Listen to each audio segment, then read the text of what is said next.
মৰমৰ ছাত্ৰ-ছাত্ৰীসকল, আশা কৰোঁ তোমালোকে ভালদৰে পঢ়া-শুনা কৰি আছা। তোমালোকৰ যি ৰাজ্যিক অধিবিদ্যা পৰিষদ অৰ্থাৎ ষ্টেট একাডেমিক কাউন্সিল আছাম, ইয়াত তোমালোকৰ এটা টেলেণ্ট চাৰ্চ এক্সাম পাতে ৰাজ্যিক অধিবিদ্যা পৰিষদে। এই পৰীক্ষাটোত তোমালোক বহুতে অনলাইন কৰিছে চাগে। চ' আজি আমি আলোচনা কৰিম এখন কুৱেশ্যন পেপাৰ যিখন 2023 আহি গৈছিল, আৰু ইয়াৰ পৰা তোমালোকে গম পাবা যে কেনেধৰণৰ প্ৰশ্ন আহে।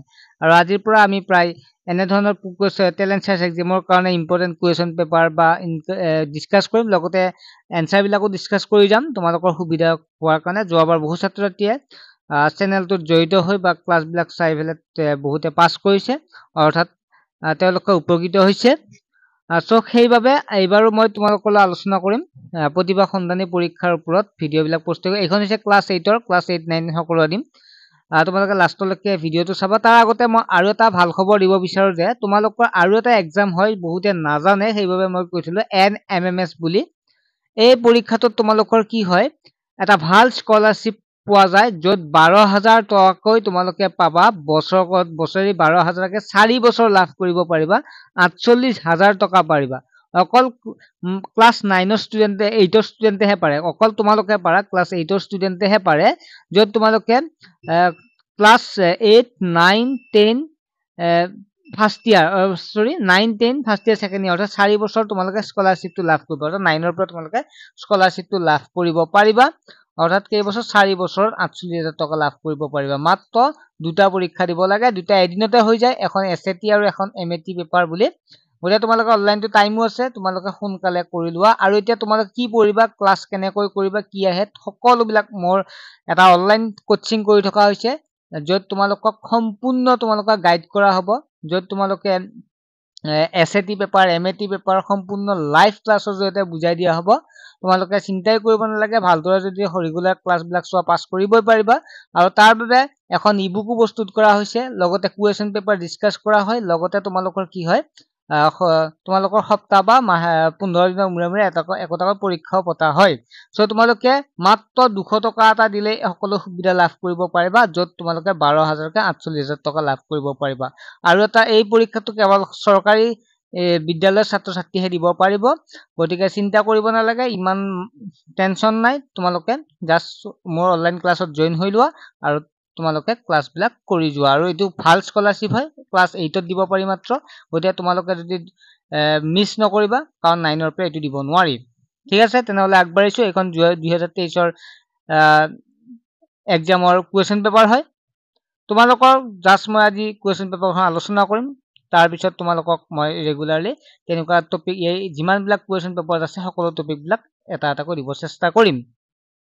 এতিয়া প্ৰথমটো আছে প্ৰশ্নটো, the European doctor who visited our city is dash আছে, তাৰপিছত ইউৰলজিষ্ট আছে। ইয়াৰে কি হ'ব এনচাৰ, যিহেতু ইউ আছে, ইউ উচ্চাৰণ যদি থাকে তেতিয়াহ'লে যদিও ভাৱেলৰ আগত এন ব্যৱহাৰ হয়, কিন্তু যদি ইউ উচ্চাৰণ থাকে তেতিয়া এ ব্যৱহাৰ হয়। ঠিক আছে, গতিকে এনচাৰটো হ'ব এটো হ'ব শুদ্ধ উত্তৰ।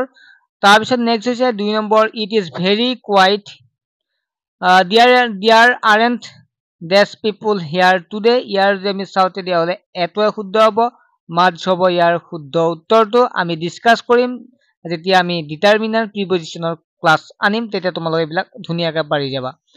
আৰু তাৰ বাবে চেনেলটো ছাবস্ক্ৰাইব কৰি ৰাখিব লাগিব। ঠিক আছে, ছাবস্ক্ৰাইব কৰি ৰাখিলেহে তোমালোকে ভিডিঅ'বিলাক পাব পাৰিবা। Butter is made dash milk, ইয়াৰে যদি আমি চাওঁ এনচাৰটো কি হ'ব, ফ্ৰম হ'ব। কেনেকৈ হ'ব আমি ক্লাছত জনাই দিম। নেক্সট হৈছে the boy is good dash mathematics, ইয়াৰে এনচাৰ হ'ব এড হ'ব, এড মেথমেটিক্স। নেক্সট হ'ল iron is the dash of all materials, ইয়াৰে এনচাৰটো হৈছে most useful of all materials.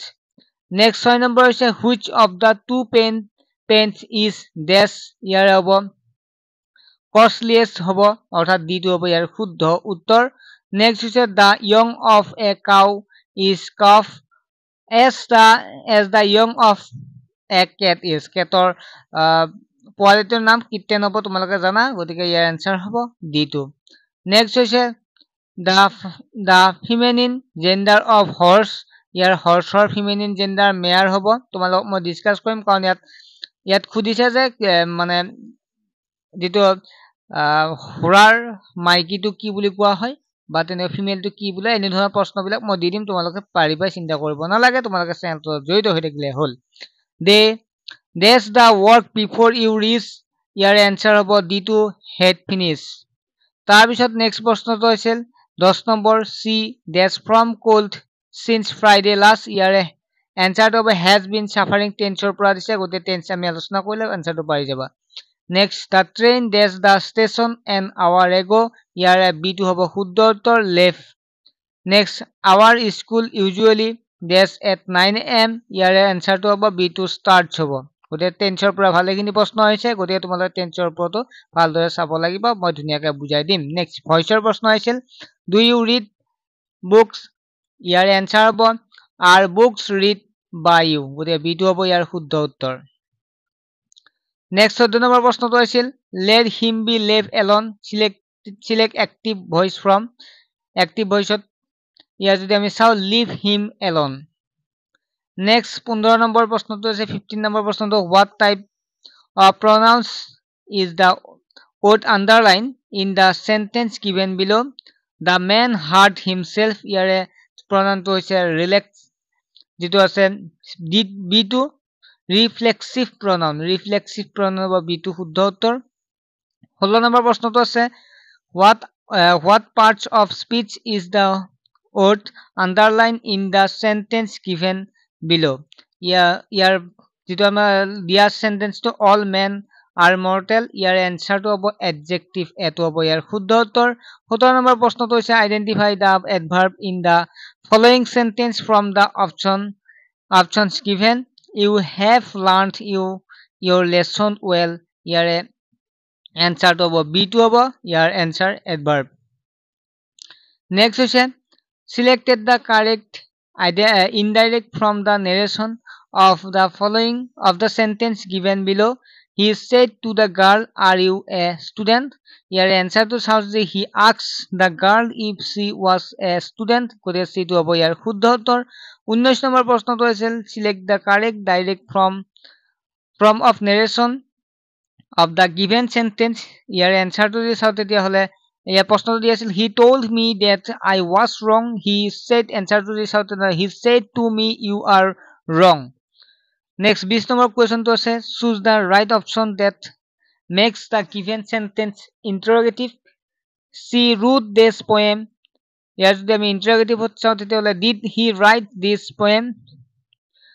next 21 number প্ৰশ্নটো আছে he reached the station at the 11th hour choose the right meaning of the underlined idioms ইয়াৰ এনসাৰটো হৈছে at the very last moment 22 number যেটো question আছিল the inspector was caught red-handed choose the right meaning of the underlined idioms ইয়াৰ এনসাৰটো হৈছে caught in the act of committing the crime ছাত্ৰছাত্ৰীসকল next আমাৰ সোশ্যাল সায়েন্সৰ খিনি আমি নেক্সট ক্লাছ এটাত আলোচনা কৰিম আৰু যিখিনি টপিক আছে এই টপিক খিনি মই সম্পূৰ্ণ ক্লাছৰ জৰিয়তে বুজাই দিম তোমালোকে চিন্তা কৰিব নালাগে তোমালোকে জাস্ট চেনেলটো সাবস্ক্ৰাইব কৰি ৰাখিবা আৰু ভিডিওটো যদি ভাল পোৱা তেতিয়া লাইক কৰিবা আৰু শেয়াৰ কৰি দিবা তোমালোকৰ যেতিয়া শেয়াৰ বা লাইক কমেন্ট যেতিয়া বেছি পাও তেতিয়া ভিডিও বনাবলৈ উৎসাহিত হ'ম আৰু ৰেগুলাৰ ভিডিও দিবলৈ চেষ্টা কৰিম ঠিক আছে ভালদৰে পঢ়া শুনা কৰা চিন্তা কৰিব নালাগে পাছ কৰিব পাৰিবা পজিটিভ থাকা ঠিক আছে বাই এনি ধৰ পৰীক্ষা যি আহে তোমালোকে দিবা চেষ্টা কৰা কাৰণ এনেকুৱা পৰীক্ষা বিলাক এতিয়াৰ পৰাই দিলে পিছত কম্পিটিটিভ এক্সাম বিলাকত তোমালোকৰ সুবিধা হ'ব আৰু তোমালোক ধন্যবাদ জনাইছো এনেকুৱা তোমালোকৰ কোৰ্সৰ বাহিৰে বেলেগ ধৰণৰ পৰীক্ষা বিলাক দিয়াৰ কাৰণে ঠিক আছে বাই ভালে থাকা ভালদৰে পঢ়া শুনা কৰা